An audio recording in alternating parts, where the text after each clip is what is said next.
Hey, hello there. It's been a while since I've done a webinar. This pandemic, it's a little bit discouraging sometimes. I have to say, even Mr. Positive here, I get discouraged by it. And I know a lot of you salon owners get discouraged by it too. But look, as the famous book says, this too shall pass, and we'll be past this. Hopefully, we start seeing some better business in September and October, and that's what we're doing a lot of planning for right now. But what I want to talk about tonight is tanning salon basics for newer salon owners. Lori Vanderwalt, wonderful lady who runs one of the bigger forums, and I have talked about what could we do to help people out there right now that are struggling. One of the things that she mentioned is that there's a fair amount of new people to the business, so that's fantastic. So welcome to the business. Nice to have you in it.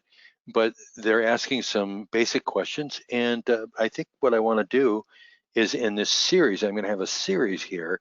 I'm going to go over some basics on this video, but and this is going to include, by the way, marketing. But we're going to do some on also, and we'll say welcome to the Browns business. And so besides giving you help, we're going to do on marketing tonight. Eventually, I'm going to have one for recruiting, interviewing, and hiring, because we get a lot of questions. Lori gets a lot of them on the forum.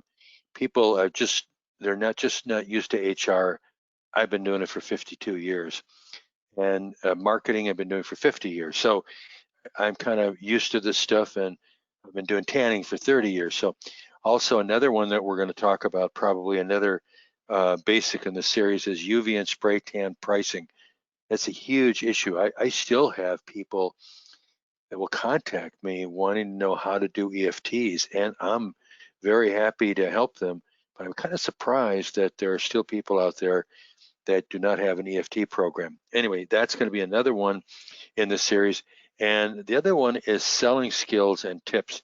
I'm finding that a lot of people, whether they're new in the business or they've been in it for a while, it's difficult for them to get their employees to do a good job at selling the customers you do have.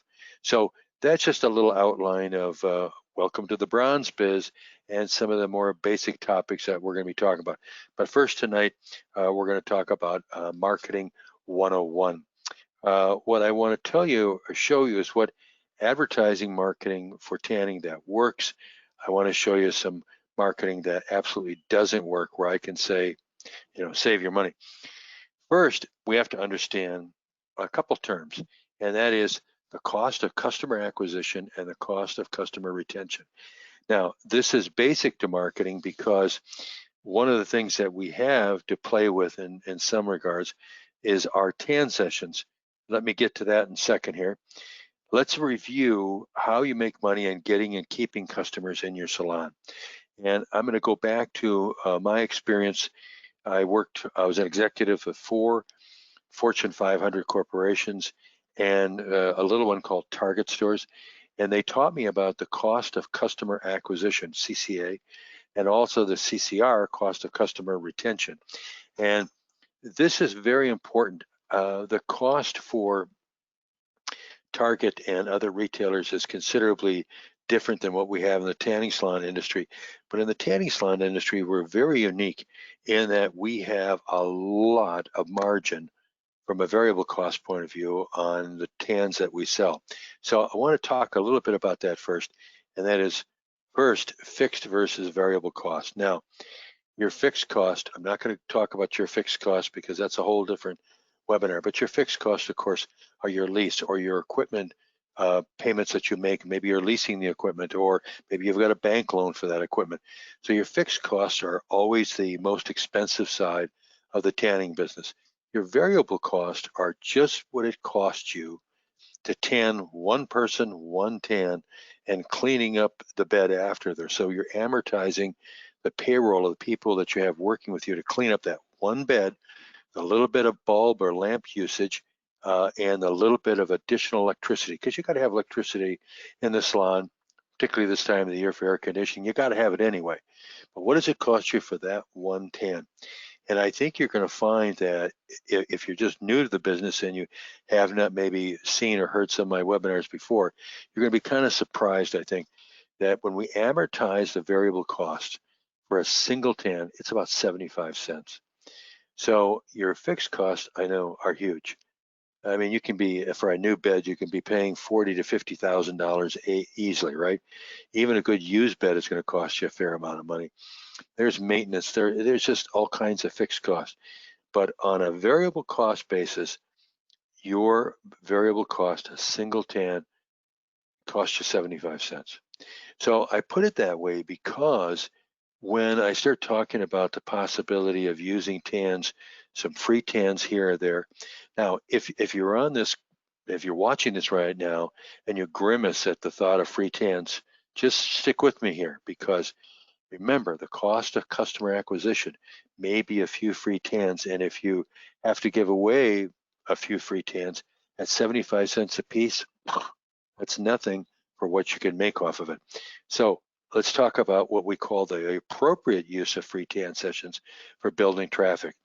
And if your CCA, your cost of customer acquisition, is as cheap as 75 cents, what you want, particularly this time of the year, post-pandemic, we need feet in the door.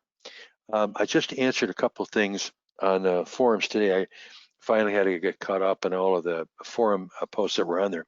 And people are wondering right now, even more so than, say, some of the other subjects I'm going to cover and other series, hiring and firing and all that kind of thing. But they're really wondering right now, how do we get people in the door? And some people are saying, well, I don't normally run promotions in August. I would definitely be running promotions in August, and I would definitely run them in September. It's to get people in the door, because without feet, we're in trouble. Matter of fact, let's talk about the cost of empty beds. The most expensive piece of equipment that you have, that you've got in your salon, is that bed that you're not putting some butts in. So we need feet in the door and we need butts in beds, and that's why this subject of marketing is very important. Now, I'm going to tell you something that you may find quite surprising, is that we've done studies, chains, single salons, whatever, and this is truly about what it is. When you take the potential sessions that you could have people tanning in, and I know that you, during good times or good part of this, a good season of the year, between 4 and 7 p.m., I'll talk about that in a little bit, that's where you have some of your highest demand. But overall, you might be surprised to know that the average salon or average chain only uses about 28.6% of their bedtime opportunities. So you see, if you have to give away a few free tans, I'm not sure that it even costs you 75 cents. It's certainly no opportunity cost, because you've got a lot of bedtime open, particularly now in August with the weather. It still will probably be a little warm in September, but with this post-pandemic thing, we got a lot of empty bedtimes. So also, just again, for you that are new to the business, highest demand days can vary depending upon the salon and the market, whatever. But typically Monday after the weekends, people might want to get a tan and look a little bit sharper for the week. Wednesday, hump day, Friday before the weekend, and Saturday up till about 2 or 3 o'clock in the afternoon. Just some basic stuff for you to know. Highest demand period, as I said, is 4 to 7. And let's talk about that concern is I don't want to give away free tans. Tell you what, this is the cost of customer acquisition sometimes. And I'm going to give you some examples of how you can use that to get people into the salon. But first, let's talk about some best promotions that always work, marketing options. And let's talk about free tan week. You set up 7 running calendar days, and it really works. They came out here. Oh yeah, yellow. Okay, free tan week. You set up 7 running calendar days. You're not giving people a week of free tanning. You're setting up a free week of tanning, and they have to come in within that week. And you promote the heck out of it with email and social and Instagram, all of that kind of stuff. Get people in there. Now, does it always work? Well, what doesn't work is doing nothing. Most of the time, a free tan works. We've got averages on that. Our company is the only company that aggregates numbers in the tanning industry. Smart Tan used to do it. ITA used to do it. ASA if you can get them to share some numbers, but I don't think they do. We're the only ones. And so since I've dealt with more than 500 tanning salon owner companies, whether it's chain and singles, a couple thousand salons over the last 30 years, we've aggregated those numbers. We have them in my computers. So we kind of know what the numbers are, and different markets, different sizes of companies, single, chain, whatever. So we can tell you that if you run a free tan week, typically the tanner, if they are an active tanner, they might tan 2.8 times. Now, if you get them in the store 2.8 times, let's round it off to 3, and it costs you 75 cents a tan, you've now spent $2.25 to get someone to walk through your door. Now, anything you do in marketing that gets people lathered up, gets them into the store, it's still your responsibility to shave them. That's why one of the webinars I want to do in this series is salon selling skills, and that's going to be probably within this next week. I'm going to do it. I've got the PowerPoint done it already. So, but the free tan week, you want to get people in with that. So you blast it. You blast it maybe on the Sunday night after your salon closes, if you're open, even open on Sunday night. If you're open on Sundays, blast it after you close. You blast it Monday, you blast it Tuesday. If somebody comes in Thursday or Friday late in that week and they say, gee, I missed most of this week, maybe I'd give them a free tan for Monday and Tuesday. Remember, it's only costing you 75 cents. Okay, so let's talk about also BOGO. Buy one, get one. Now, buy one, get one at the right times of the year can be very powerful. In a real typical peak season, say a January through June type of thing for 6 months of the year, particularly February through April, I don't think I would run a BOGO because you should have enough traffic already. It gets crazy. So, and I'm going to talk about that in just a bit here too, so you know where the business is coming from.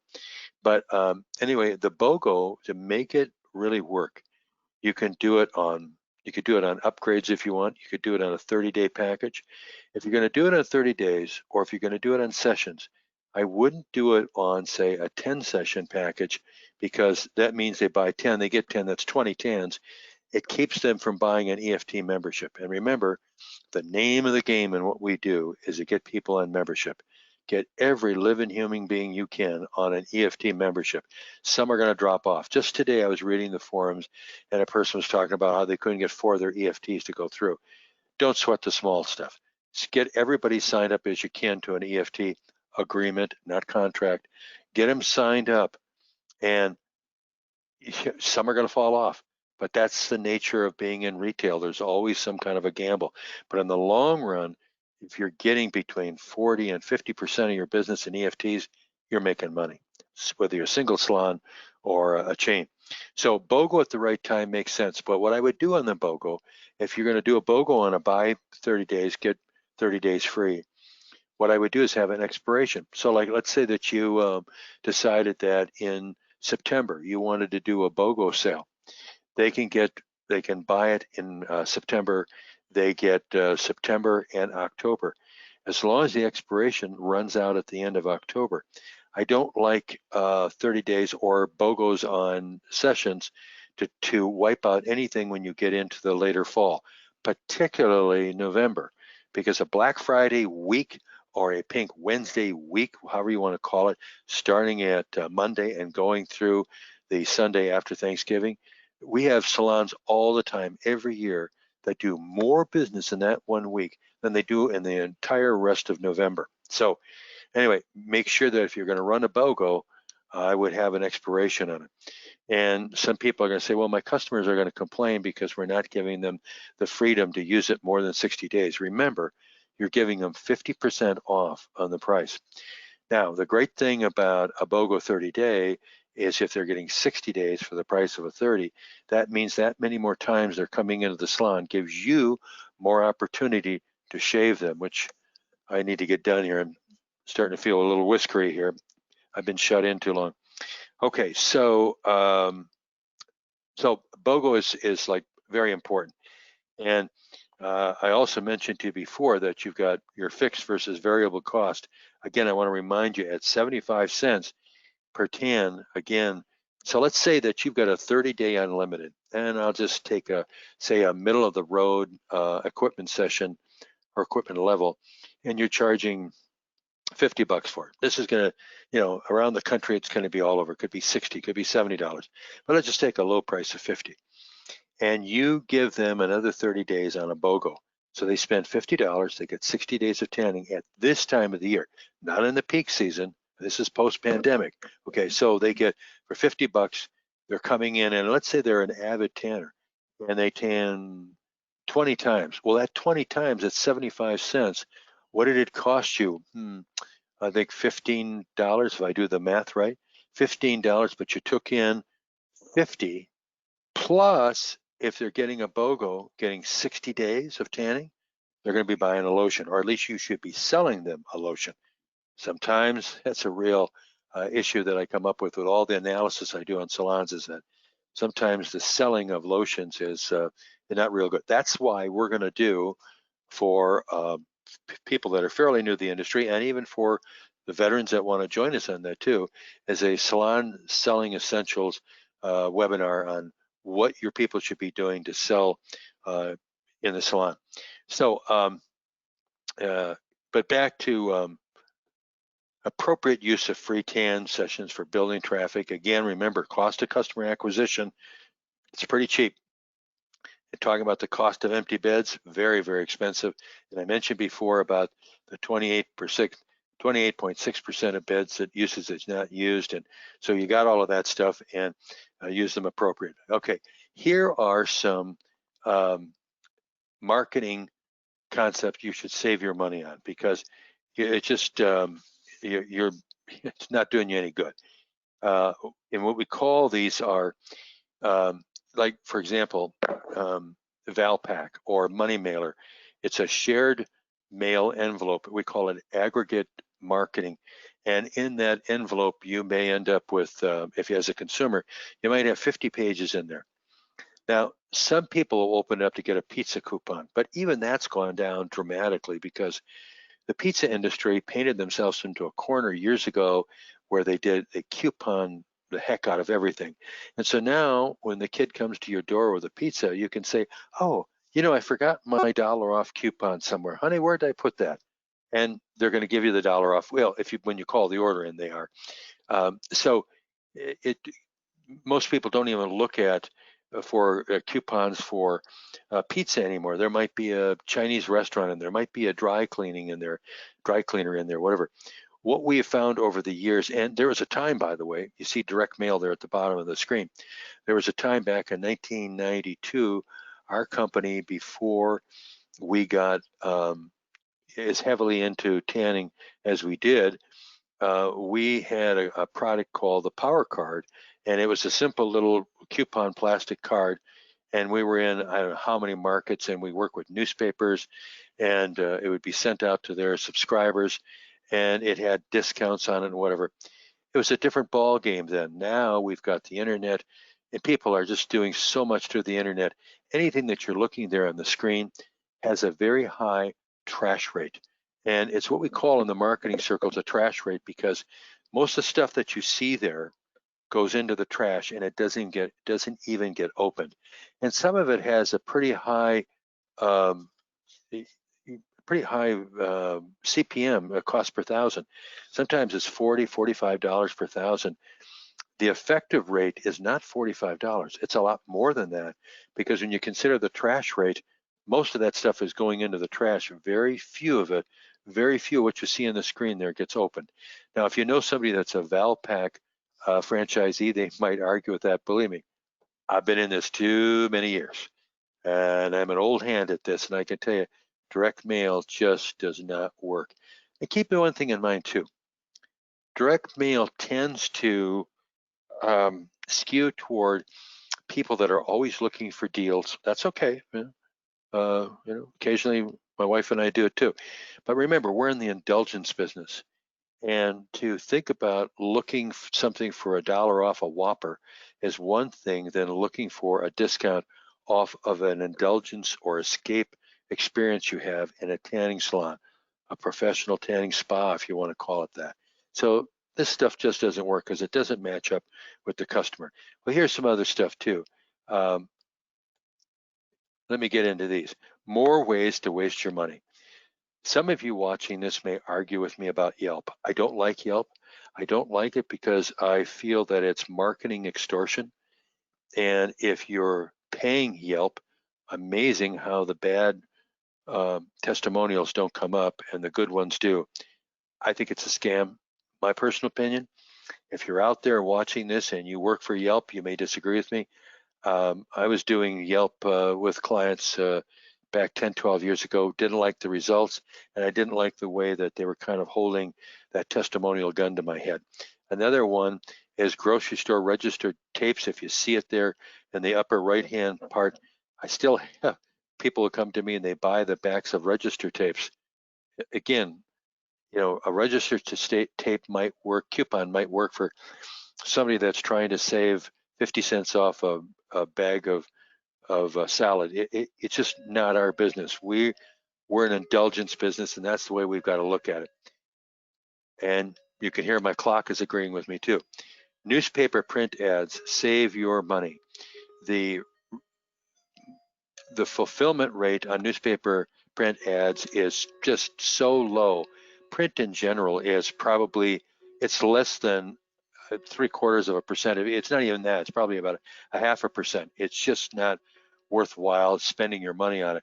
Now, on a newspaper print ad, if you could get a good deal from the newspaper for their electronic version of it, their internet version, I would consider that. I certainly wouldn't consider newspaper, but even then, if it's their digital version, I'd want to see what their numbers are. But typically, I would not recommend it to a client. And cable and broadcast television is so segmented to get to your audience. You've got to buy packages that they want to sell, and you're going to get programs that people don't care about, and to get to the program. And when you start to boil it down, the programs that you want to be on that are good for tanning, the rate you're paying per spot is going to go up dramatically. I just don't. I think if you could get one, if you could buy just one or two programs that have, like one of the talent shows, whatever that they've got out there, America's Got Talent, whatever. If you could buy something like that, because the demographic match would probably be pretty good for tanning salons. But you're going to be buying a package. You're going to be paying through the nose to get that. So not real crazy about that. Now, radio stations, later on I'm going to talk about that. Radio stations absolutely can work. We have lots of testimonials on that, but not a talk or an easy listening station. Talk radio it's whether it is Republican or Democrat, people are just not, it's just not a good demographic match. And also easy listening. When I'm talking about easy listening, there is what you'd hear in a doctor's office or in an elevator. We call it elevator music, whatever. I bought radio for the first time 50 years ago in 1970. So it's one of my expertises is how to buy radio. Okay, so another one that some customers, clients will do is they'll have an employee flyers or biz cards that they have the employees canvass the market and hand out. Don't do that. First of all, employees don't like to do it. And if I'm an employee working for you and you're saying, here's a flyer, I want you to put it on cars. I want you to take it into the retail stores. Anything you say, boss. And you know where it's going? It's going in the trash. I might do a few, whatever, but you can't go into a Walmart parking lot and put it in their on their windshield because Walmart's going to go postal on you. So you can't do that. Now, I'm saying biz cards, not to pass those out. I have an exception, which I'll get to on that in a minute. Groupon. I did the first Groupon in the tanning industry back in April of 2010, and the reason I specifically remember it is because I flew into Chicago to the Groupon headquarters, and I negotiated for the tanning industry to get Groupon to work with us because they were afraid of some of the bad news that was coming out of the FDA that they didn't want to be part of the tanning industry. Well, I worked with them. Thank you, John. I don't know that you want to thank me now. Frankly, I'm not sure I would use Groupon now. When Groupon first started back 10 years ago, it was fabulous. Yes, you gave up a lot of margins, but you got one heck of a lot of customers, and that's because they had a daily deal, and they would promote the devil out of your daily deal. Not today. Today, all it is online. It's a gazillion coupons, and I wouldn't waste your money. I wouldn't waste your margin. My thoughts on that. Now, community sponsoring. Some people will, they want to do um, like the entertainment books because their kids come home and maybe there's for oh a trip or something. Now, again, I know schools might just be starting here pretty soon, might be whatever. And so if you want to buy advertising in an entertainment book, or as you see there, athletic boards there on little league fields or soccer fields, if you want to do that because it makes you feel good, great, do it. If you feel that it's a good thing to communicate that to the community that you're helping to sponsor, God love you. That's great. Go ahead and do it. I just want you to know you're not going to get your money back from it. Do it to feel good. And those coupon books, lots of luck. You're just not going to get anything from it. Save your money. Okay, so here, let's talk about the best ways to spend your marketing dollar. And first of all, what I would do is establish a budget.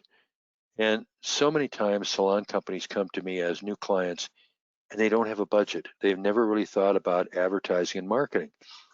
They budget payroll. They figure, well, I can only spend X percentage of my payroll.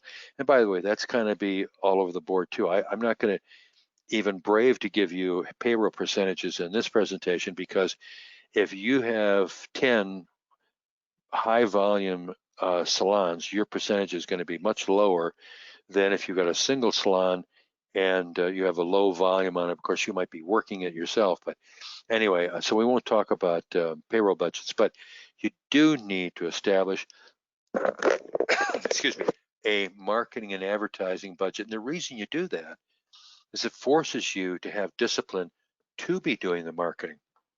So, and as I say, there salon companies can spend between 0 and as high as 5%. Actually, lately, for this last year, I've seen it even higher than that of their gross revenues, depending upon the season and the competition or special events. In some markets where you've got a lot of Planet Fitnesses, or you've got Palm Beach, or you've got Suntan City, you're going to be spending more money if you want to keep your market share. Now, just so you know, when you're spending your money, think about this, that 65%, and this is for, again, new people in a typical year, 65% of your revenues is going to be January through June, 35% in that last 6 months of the year. Sometimes people give up on the last 6 months of the year. Third quarter, July, August, September, it's a little dicey, I agree.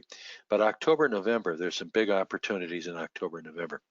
Okay, so the best times to invest in marketing expenditures. And let me go through this because this might be a little bit confusing when you're looking at this slide. But let me go through this so you can see what I'm talking about. These are numbers that come from years. So if you look at what we're talking about here, January, the introduction to the new tanning season, January is partially a market share month. Years and years ago, January used to be much faster on creating the peak season. It's a little slower now. I'm talking about this year, but just in general. But still, January is the 5th best month of the year. So it's definitely something you want to be out there in people's eyes and ears about your tanning salon. February is like, here they come. It's market share, membership time.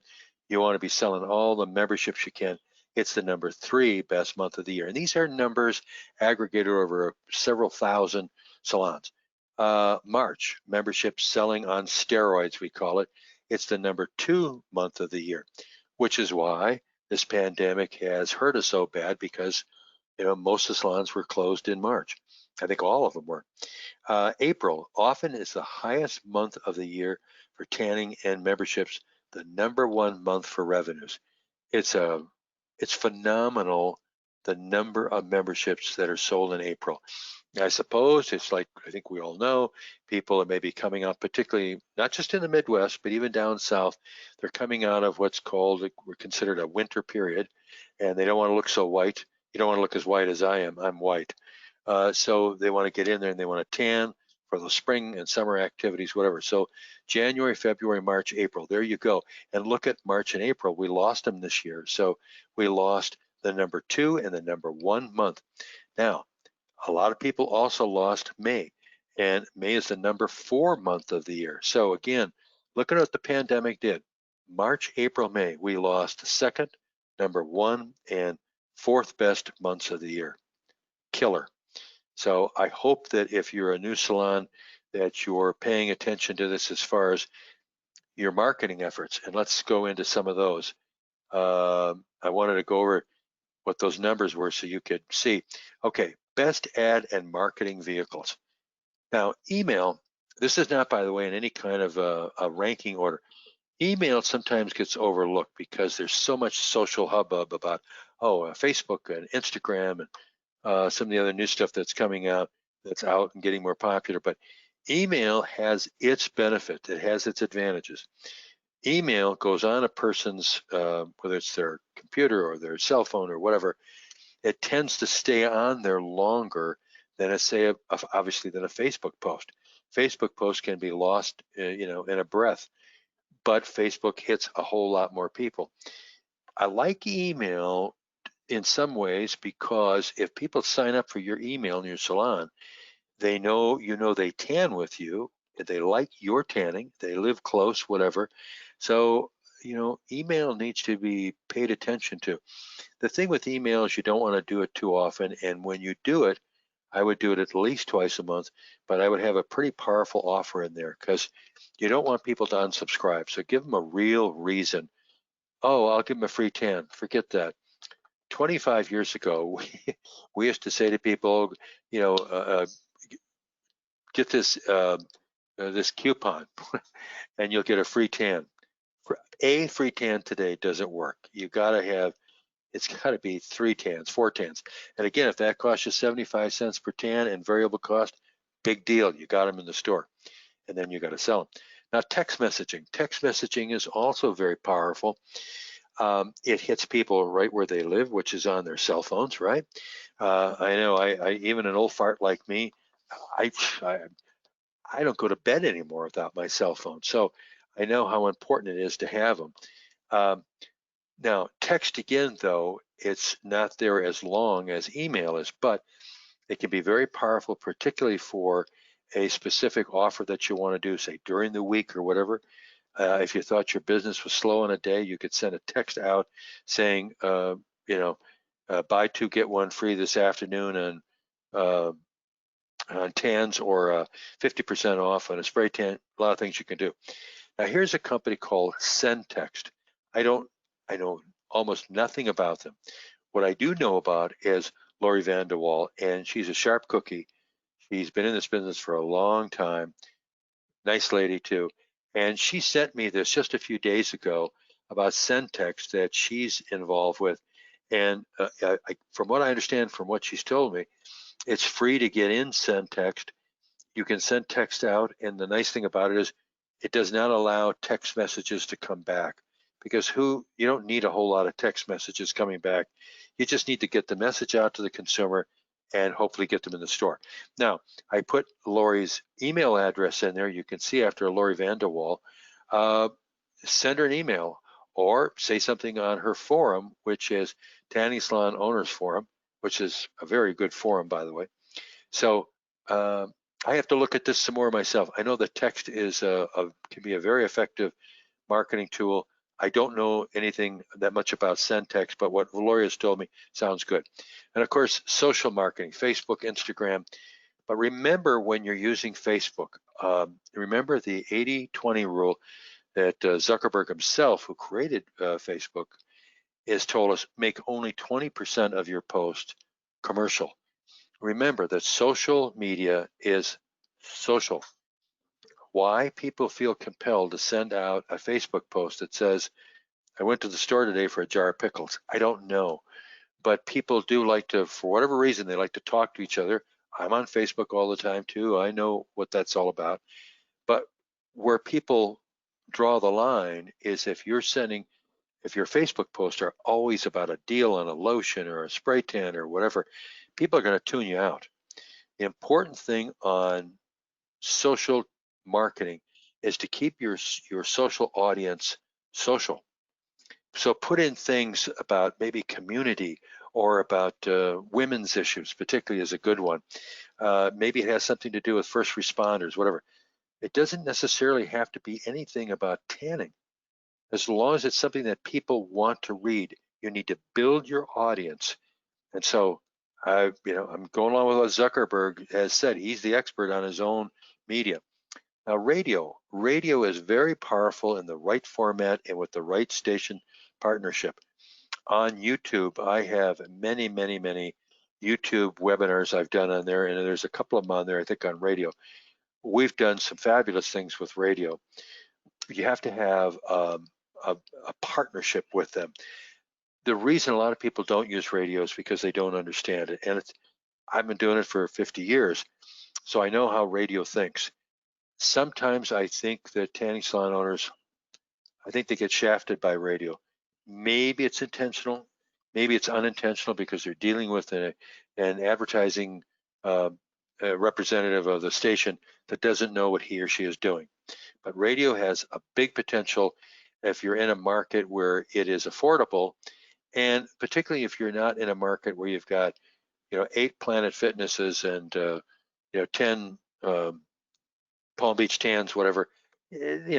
Big metro markets, it probably doesn't make sense unless you have a chain. We have a client up in Detroit with 22 salons, and there it makes sense. So we spend money up there.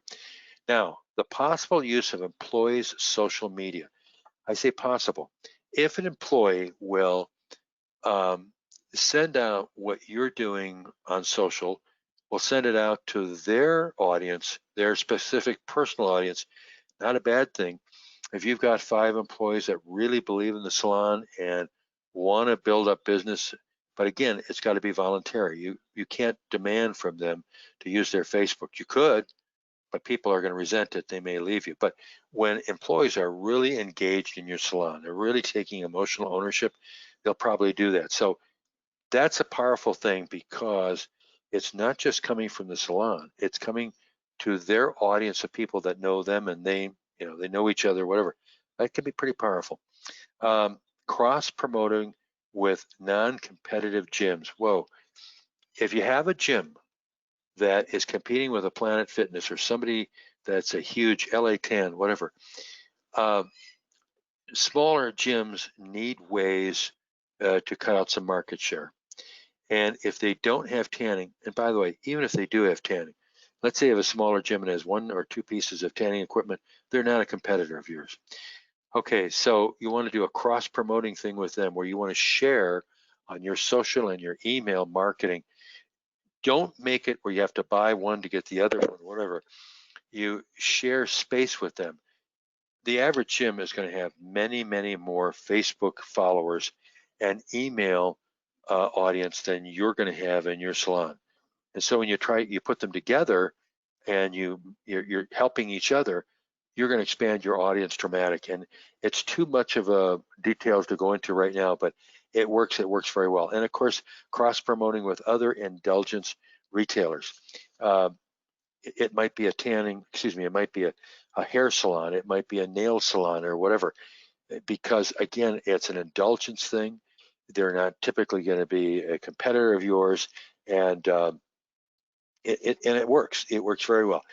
Okay, free tan business cards. Remember I said before I would not send my employees out to put flyers or cards out, but I would give them free tan business cards. So maybe it's 2 free tans or 3 free tans. When they're at a fine dining or a nice dining, not Burger King, if they get good service, part of their tip can be, say, I want to really thank you for what you did here and giving me good service today. And so, by the way, if you're interested in tanning, because a lot of the dining places, they're maybe younger women, whatever. So that's not a bad thing. Now, what you do is you want to keep an eye on that so it doesn't get abused. That's a whole different conversation. Okay, so let's talk about basic pricing strategies for your marketing. You see here, and when you're watching this, you can stop this and look at it. This is a pricing sheet for a real retailer with 2 salons. I have blanked their name out up above, as you see, just because that's what we do. We don't share anything private. One of the things you'll see on here is that the pricing is pricing per session. And when I do the EFT and pricing webinar for newbies, for newer owners, I'm going to go into this quite dramatically. But if you look at this, you'll see that the price per session gets cheaper as the consumer makes a longer commitment. So in this case, and they call it the hot bed, that's a beginner's bed, if you will, lowest level. You see a single session is $10. If they buy 10 sessions, it's down to $5. They get a 30-day unlimited, assuming 12 sessions per month, down to $333, and you get it down to EFT. You see how the price keeps dropping when you go from top to bottom. This is an example. Now, don't look at these prices and say, oh, these would never work for me. I've done probably what you're seeing there in the screen. I've probably done 240, maybe 250 different price sheets for different retailers. And of course, it depends on the market. Boston and Los Angeles and Hawaii, very, very expensive. Cedar Rapids, Iowa, maybe not so, Jackson, Mississippi, cheaper, whatever. So don't look at this and saying, well, I'm suggesting that your 6-month unlimited on your EFT beginner's bed, it should be $20. Maybe it should be $30 or $35. I don't know. It depends on the market. When I set this up for people, I do all the analysis on their numbers and give them a recommendation on what they should do. Now, the other thing I want to tell you, new folks that are in the business, and these are the last 2 points I want to make, is the most important selling tool in the fragrance world when you go into Macy's or Nordstrom's, if they're still open, is the atomizer that's on the counter. Because if you're going to buy a fragrance, you're going to spray on the ladies, put it on their wrist and put it in the air, whatever. Men, I don't buy smelly stuff. My wife buys for me what she wants me to smell like, and I'm fine with that. But for women, you'll go in and you pick up that atomizer. Now, if there's not a salesperson behind the counter, you can still pick up that bottle of L'Oreal and you can spray it to the Clinique, whatever. You can do it without somebody being there. But the truth is, the most important tool in the tanning salon world, the atomizer, is a human atomizer, and it's you. So if you want your salon to really thrive and you want it to go crazy, you're going to want to see my webinar here in a little bit on salon selling essentials, because really you can have the best equipment in the world, have everything wonderful, great location, but you see that image, that lady that's on there, and this lady actually worked at a salon. We got that image a few years back. You want somebody that's a professional, somebody that's mature, somebody that has an aspirational, people want to aspire maybe to have that kind of a look or whatever. And not every woman is as attractive as this woman. Some are more attractive, whatever. But keep in mind that everything else you do does not compare to that person behind the counter. And if you don't have that person behind the counter, you're going to have a sorry time trying to make your business really fly. Well, I want to thank you for watching this, and I hope that you got something out of it. Look for the next ones I've got coming up, and let's keep in business, keep your head above water. There's better things are coming. The fall and peak season 2021, I think, is going to be killer. Have a good one.